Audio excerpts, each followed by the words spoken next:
अस्सलामुअलैकुम, क्या हाल है? हो ठीक होंगे, खैर से होंगे, खुश होंगे। अल्हम्दुलिल्लाह हम भी बिल्कुल ठीक है। आज था जुमा और मेरे ख्याल से व्हाट्सएप पर सबको मैसेज आ जाते होंगे कि भाई जुमा की सुन्नतें कौन कौन सी है, रिमाइंडर के तौर पर कि नाखून काटना, गुस्ल करना, अच्छा कपड़ा पहनना, ये सब एक ज़ाहिरी सुन्नतें हैं। असल तो जो जो नबी की बड़ी बड़ी सुन्नतें हैं, हम वहाँ तक पहुँचना चाहते हैं तो उसके लिए छोटी भी ज़रूरी है। तो बस आज हनाना को भी ये अच्छा कपड़ा पहनना होता है। वैसे तो उसका बस नहीं चलता, रोज़ ही उसके लिए तो जुमा है, यानी उसको इंडियन भरत कपड़े दे दो, उसको बहुत ज़्यादा पसंद। तो उसने ये कपड़े पहन ली थी और ये अभी अपने अब्बा के साथ एक उसके बजा रहे थे कुछ काम से सुबह में, तो वो भी राउंड लगाने जा रही थी। चले जुम्मा है तो जुम्मा का मशहूर खाना मुझको लगता है इंटरनेशनल, पता नहीं हमारे इंडिया में, फिर यहाँ पर पनामा में इंडियन ही लोग हैं, पर जो मुस्लिम कौम है हमारी, जुम्मा के दिन एक खाना तो मुझको लगता है सभी के घर में बनता होगा। आप बताइएगा आपके यहाँ का क्या रिवाज है कि दाल चावल कुछ हो ना हो, या तो हम जुम्मा को दाल चावल बनाते हैं या फिर बिरयानी बनाते हैं। सो मैं भी जुम्मा को आज मोस्ट फेमस डिश बना रही थी, और मोस्ट इजी भी और फेमस भी, और अच्छी भी कितनी लगती है। दाल चावल अगर कोई दे दे तो कितना अच्छा खाना लगता है। सो बस मैंने उसके लिए ये मसूर की दाल मैंने लिया था, वो थोड़ी उसमें टमाटर डाल दिए, फिर हरी मिर्ची, और फिर थोड़ा सा ज़ीरा, अक्खा जो ज़ीरा है वो, और हल्दी और नमक, बस इतनी सी चीज़ें डाल के मैं दाल को अच्छे से बॉईल करने के लिए रख दूँगी। फिर एक तरफ मैंने चावल चढ़ा दिए, और दाल चावल के साथ थोड़ा आलू फ्राई हो तो भी अच्छा लगता है। तो उसके लिए मैं क्या कर रही थी, मैंने आलू को अच्छे से वॉश कर लिया है, और अब उसको छोटे छोटे क्यूब्स के जैसे मैं काटूँगी। बच्चों को अच्छे लगते हैं ये दाल चावल के साथ में। सो बस मैं आलू को कट कर रही थी कि मैंने सोचा ये फ्राई कर लेती हूँ। फिर जब मैंने इसको कट कर लिया तो मैंने इसको तेल में फ्राई करने के लिए रख दिया, यानी तेल ज़्यादा ही लिया है, और उसको इसमें अच्छे से मैं गोल्डन होने तक अच्छे फ्राई कर लूँगी, यानी गल भी जाए और अच्छे थोड़े से कड़क वगैरह भी हो जाए। तो या ये फ्राई हो गए फिर अच्छे से। अब मैं क्या करूँगी, इतना सारा तेल है ना, तो मैंने छन्नी की मदद से तेल को छान लिया, यानी पूरा ऑयल उसमें से एक्सेस निकाल लिया, और उसी फ्राई पैन में अभी रहने दिया। अभी मैंने थोड़ा मसाला उसमें डालना है। तो फिर ये निकालने के बाद मैंने उसमें लाल मिर्ची का पाउडर, धनिया पाउडर और हल्दी और नमक, बस ये 4 मसाले उसको डाल के थोड़ा धीमी आंच पर बस उसको सौटे कर लिया है।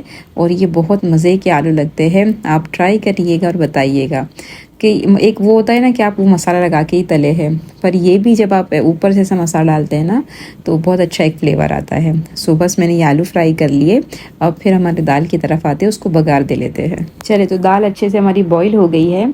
तो अभी मैंने क्या किया है, लहसुन को बारीक बारीक काटा है, और थोड़ा तेल और थोड़ा घी, ये दोनों में अच्छा उसको गोल्डन फ्राई होने तक लहसुन को उसको फ्राई किया है। फिर उसमें थोड़ा ज़ीरा डाल दिया और उसको फ्राई किया है, और अक्खी लाल मिर्ची फिर एक दो तोड़ के डाली है। अक्खी लाल मिर्ची मेरे को दाल में बहुत अच्छी लगती है, वो बाद में उसको लेके दाल चावल के साथ उसको तोड़ के खाने बहुत अच्छा लगता है। तो वो डाल दिया, और फिर हमारा दाल डाल के उसको ढक के रख दिया मैंने। और फिर उसमें आपको जितना पानी चाहिए, जितनी गाढ़ा और जितनी पतली चाहिए उस हिसाब से आप रख ले, और फिर कोतमीर डाल दे, और मज़ेदार से आपकी दाल चावल बन जाता है। हो सकता है किसी को मेरी रेसिपी अच्छी लगी होगी, किसी को ठीक लगी होगी, और किसी को बिल्कुल अच्छी नहीं लगी होगी, क्योंकि भाई हर एक का तरीका, हर एक का बनाने का स्टाइल, टेस्ट सबका अलग अलग होता है। बल्कि दो बहनें एक ही माँ के पास सीख कर भी जब बनाती है ना, तो भी एकदम डिफरेंट बनाती है, टेस्ट सबके अलग अलग हो जाते हैं। सो हर एक लेडी जो भी अपनी रेसिपी शेयर करती है ना, तो वो सबके तरीके अलग ही होते हैं, तो वो सब अपनी अपनी किचन क्वीन होती है। सो अगर आप ब्लॉगिंग करते हैं, अगर आप ब्लॉगर है, तो भाई आपको ज़रूरत नहीं है कि आप किसी के तरीक़ों को फॉलो करके आप रेसिपी बताएं। जो आपके घर में बनता है ना, आप उसी को बताएं, लोग उसी को पसंद कर लेते हैं, मुझको ऐसा ही लगता है। सो दाल चावल बन रहा है तो भाई चटनी भी बनती है, तो मैंने सोचा आज आपसे एक चटनी की रेसिपी शेयर कर लूँ। ये लाल मिर्ची की चटनी है और बहुत अच्छी लगेगी दाल चावल के साथ अगर आप ट्राई करोगे तो यम्मी ने बनाया है, मैं आपसे शेयर करती हूँ। कि लहसुन को किया क्या है, गोल गोल बारीक बारीक उसको काट लिया है, यानी ज़्यादा क्वांटिटी में ही बना के रख रहे थे हम, क्योंकि फिर वो अच्छी चलती है माशाल्लाह। 2-4 महीने तो मेरे अच्छे चल जाएंगे इतनी चटनी जो मैं बनाऊँगी इंशाल्लाह। सो लहसुन को बारीक बारीक काट लिया है और उसको तेल में अच्छा, यानी आँच लहसुन वगैरह फ्राई करने में थोड़ी धीमी हो तो अच्छा, क्योंकि वो एक ब्लैक कलर का जो कलर आ जाए ना वो अच्छा नहीं लगता, तो गोल्डन कलर बहुत अच्छा लगता है। तो बस लहसुन को अच्छे से उसको गोल्डन फ्राई आने तक, यानी गोल्डन कलर आने तक उसको अच्छे से फ्राई कर लिया है। फिर वो जो सेंग के दाने होते हैं ना बगैर छिलके वाले, उसको उसको अच्छे से यानी सौटे किया है कि वो क्रंची से हो जाए, थोड़े मतलब भून जाए अच्छे से। तो सेंग के दाने को अच्छे से भून लिया है। फिर उसके बाद खोपरा, जो सूखा खोपरा आता है ना, उसको भी फिर वो ये फ्राई पैन में डाल के बिना तेल के, ये सब बिना तेल के, खाली हमको लहसुन ही तेल के साथ फ्राई करना है, बाकी सब सौटे ही करेंगे हम। तो खोपरे को भी अच्छा सा उसको सौटे किया है हमने। और उसके बाद मेरे पास चिली फ्लेक्स थे, अगर आपके पास चिली फ्लेक्स नहीं हो तो आप अक्खी लाल मिर्ची को भी यही कर सकते हैं कि उसको या फ्राई पैन में डाल के यानी धीमी आंच पे थोड़ा सौटे कर ले, क्योंकि मिर्ची है तो जलने के चांसेस ज़्यादा होते हैं।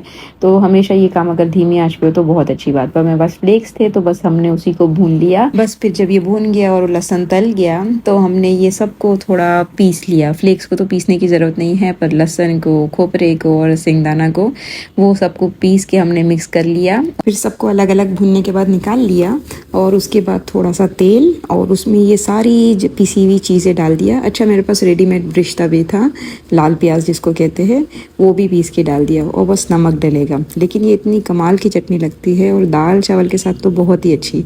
अच्छा, हमारे यहाँ क्या इंडिया में बोम्बिल सूखे मिलते थे ना, उसको भी फ्राई करके हम इसको पीस के डाल देते, तो वो भी एक अच्छा लगता है। पर कोई बात नहीं, ये भी बहुत अच्छी लगती है, ट्राई करिएगा। तो ये हमारी जुम्मा की प्लेट तैयार हो गई है।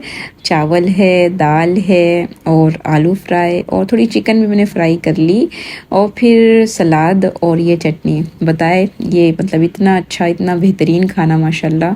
अल्लाह पाक का जितना शुक्र अदा करे उतना कम है कि अल्लाह कितनी नियामतों से हमको नवाजता है। बहुत अच्छा खाना था माशाल्लाह। अच्छा, बात कर लेते हैं आज के टॉपिक के हिसाब से कि भाई यूट्यूब की कितनी इनकम आ रही है। तो इतनी मेहनत हो रही है ना, यानी जब इंसान मेहनत करता है मतलब उसको कुछ मिल रहा होगा, यानी पैसे अच्छे मिल रहे होंगे तो ही वो मेहनत करता है। तो अभी मैं आपको बताती हूँ कि यूट्यूब की कितनी इनकम आ रही है। इंसान का काम मेहनत करना होता है, नतीजा क्या आता है उससे बिल्कुल हट के उसका काम सिर्फ मेहनत करना होता है। जैसे तारीफ हो रही है मेहनत के बाद, ये तनकीद हो रही है, या फिर उसके बदले में कुछ मिल रहा है या नहीं मिल रहा है, ये सब से हट के उसका काम सिर्फ मेहनत करना है।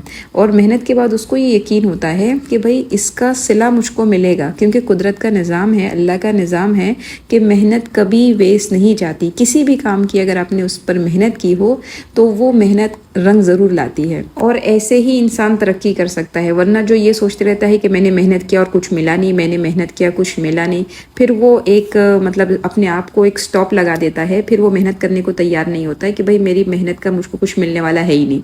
तो बेगर्ज हो के अगर कोई मेहनत करता है ना, तो फिर अल्लाह की ज़ात ऐसी है कि उसके मेहनत का सिला देती है। अब अगर बात करें यूट्यूब से कि भाई इतनी मेहनत हो रही है, रोज़ के वीडियो अपलोड हो रहे हैं तो कुछ मिल रहा है, कितने पैसे आ रहे हैं तो मेहनत हो रही है, तो नहीं। मैंने अभी बताया कि पैसे तो बिल्कुल नहीं आ रहे, कोई अर्निंग नहीं है, यूट्यूब से भी कुछ भी नहीं मिल रहा है।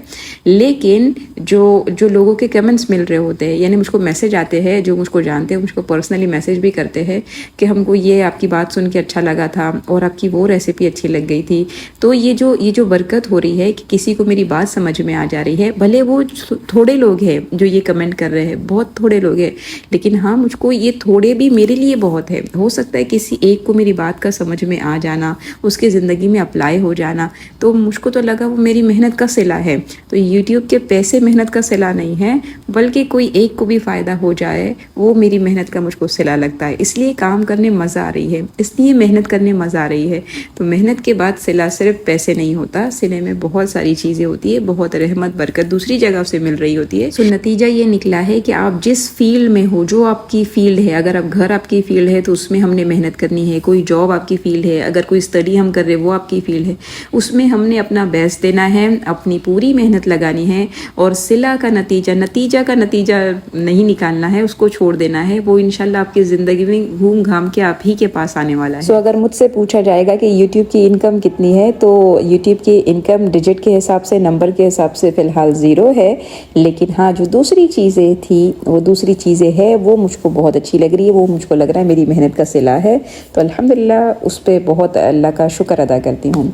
चले इंशाल्लाह होप आज का वीडियो आपको अच्छा लगा होगा। लगा तो फिर उसको भाई लाइक भी करना है, शेयर भी करना है और चैनल को सब्सक्राइब करना है। तब तक के लिए अस्सलाम वालेकुम।